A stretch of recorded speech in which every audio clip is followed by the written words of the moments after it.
سلام علیکم، احوالتون چطوره؟ امروز هوا آفتابیه. کلا هفته گذشته اینقدر هوا گرم بود من داشتم دم میکشیدم.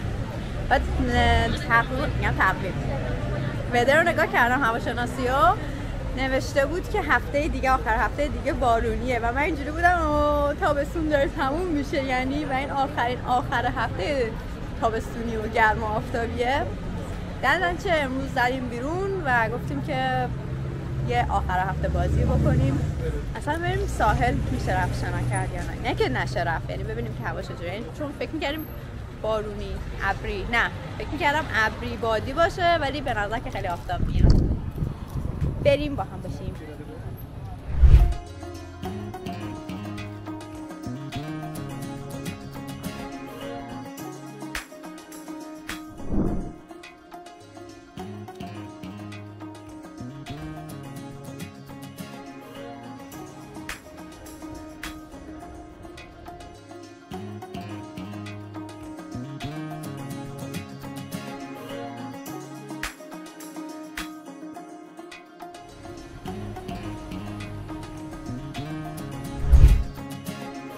اولش قبل از اینکه بریم دریا، قبل اینکه بریم دریا گفتیم که بیایم اینجا پیتزا بخوریم و من اولین بار اینجا اومدم و همه دوستان میگن که بهترین پیتزا لیزبون.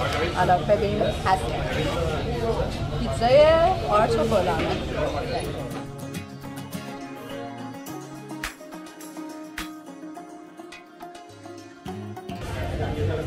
خیلی خوشمزه.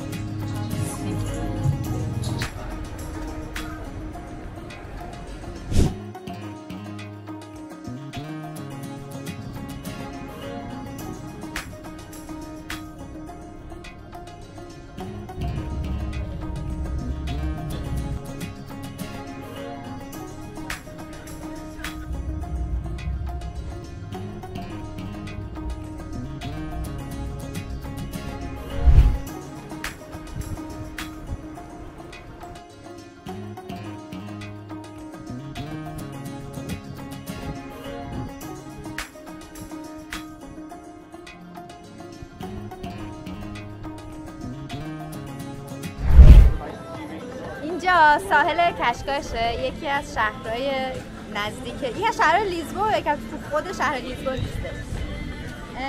کشکاش خیلی شهر توریستی و قشنگیه و به نظرم اگر که سفر اومدین پرتغال، یه نصف روزتون رو برای گشتن تو کشکاش بذارین، چون هم شهر قشنگ و توریستیه، هم ساحل و بیچ خیلی جذابی داره. کلا خوشگله، خیلی کوچولو ناز، خیلی خوشگله و خیلی متفاوت تر از لیزبون.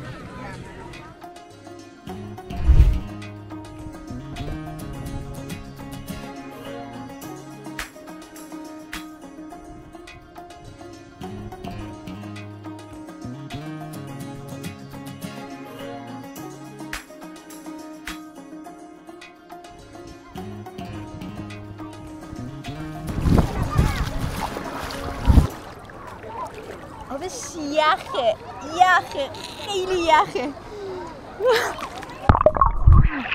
تو باید جیبه تو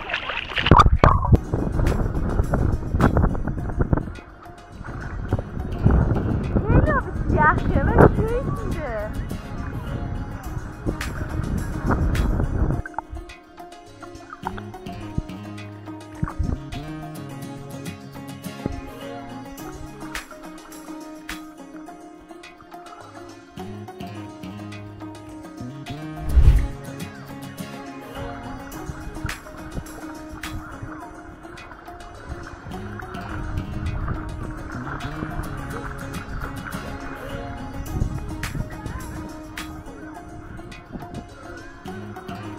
من بیشتر از اینا میترسم.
اینجا دیگه ته